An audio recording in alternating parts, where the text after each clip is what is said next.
What's the number one way to keep employees engaged?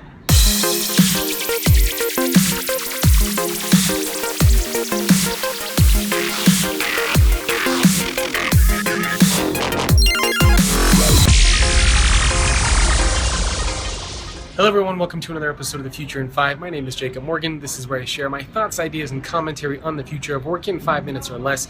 I'm here at the Denver airport, about to board a flight back home to San Francisco. I just finished giving a talk for the folks over at Ready Talk to their executive customer forum, I should say, and had some great conversations there. And learned a lot and talked a little about employee engagement, which made me want to put this video together. And the video is around what is the number one way to keep employees engaged. Before I talk about that, of course, I have to thank the folks that made this video possible, the folks over at WorkMarket. Check out workmarket.com. They're a vendor in the freelance management system space that helps organizations and freelancers find each other. They have some really cool content on their site as well if you're interested in the freelancer economy. Again, that is workmarket.com. I've used freelancers for many years, so I'm very bullish on that space. So back to the topic at hand, that is, what is the number one way to keep employees engaged? Well, it's to keep them that way when they get there. Now, most employees, when they start working in your organization, they're already engaged. They're excited to be there. They are moving forward. They're excited. They have that enthusiasm to be a part of the organization. And what happens over time is employees get disengaged. They get beaten down. And I like to say that a lot of our organizations actually act as disengagement factories. In other words, employees show up, it's their first day, they're excited, they're filled with enthusiasm, they want to be a part of the organization, and slowly over time the organization breaks them down and beats them down. And then they become disengaged. And what happens after they become disengaged? The organization says, well, our employees are disengaged. What do we do to engage them?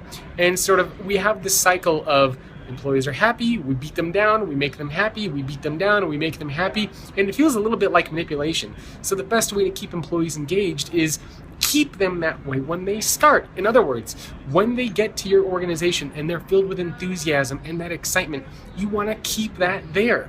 Right? And that means focusing on creating a corporate culture that encourages these types of things, that encourages collaboration. It means focusing on the employee experience. It means trying to understand what your employees value and what they care about from day one, not after they've been there for 6 months and they're unhappy and you go to them and say, hey, why are you unhappy? It means doing these things from the very beginning. I'm going to be spending a lot of time talking about the employee experience over the coming weeks and months, so I'll share more about that then. But again, the number one way to keep employees engaged, again, keep them that way. Don't let engaged employees become disengaged and unhappy and then try to figure out ways to use gamification and all these different types of things to boost them back up. You don't want to wait until it's too late, right? You don't want to wait to realize that command and control doesn't work. You don't want to wait to realize that hierarchy doesn't work. You have to understand these things at the beginning so that when employees start working there, you have these attitudes and mindsets in place that allow employees to stay engaged. So it's not like they sign up to become engaged, then they kind of fall off the wagon a little bit and then you boost them back up, right? It's not an adrenaline shot. Engagement is not an adrenaline shot to boost people back up, to let them fall back down. You want to keep that level of engagement. The best way to do it, start from day one when the employees actually start there.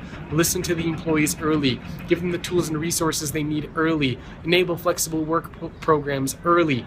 Make sure they have the right management and training early. Make sure that you're thinking about new organizational structures early, right? Do this from day one. Now, I understand that a lot of organizations are already established. There are large companies in the process of changing. So, they were doing things one way for many years and now they're changing. And of course, that's true. In that regards, it's important to still let employees know you're in the process of changing. You're in the process of making things better. You have to communicate those things.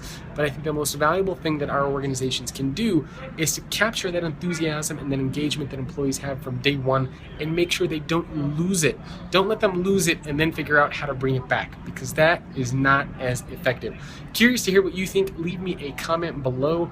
If you have a suggestion for a topic that you want me to cover, you can send me an email at jacob@thefutureorganization.com. If you're ever interested in teaming up and sponsoring an episode of the video or podcast or some of the other things that I'm working on, you can visit or you can email me, jacob@thefutureorganization.com. And as usual, to get access to articles, videos, podcasts, and a bunch of other fun stuff, visit thefutureorganization.com. That's it for me from here over at Denver. I'll see you on the other side in San Francisco. See you next time. Hey, are you interested in the future of work? If so, make sure to subscribe to the YouTube channel so you can get all the latest content on the future of work and stay up to date on all the latest trends and happenings. Not to mention, you will make me very, very happy. Make sure to subscribe.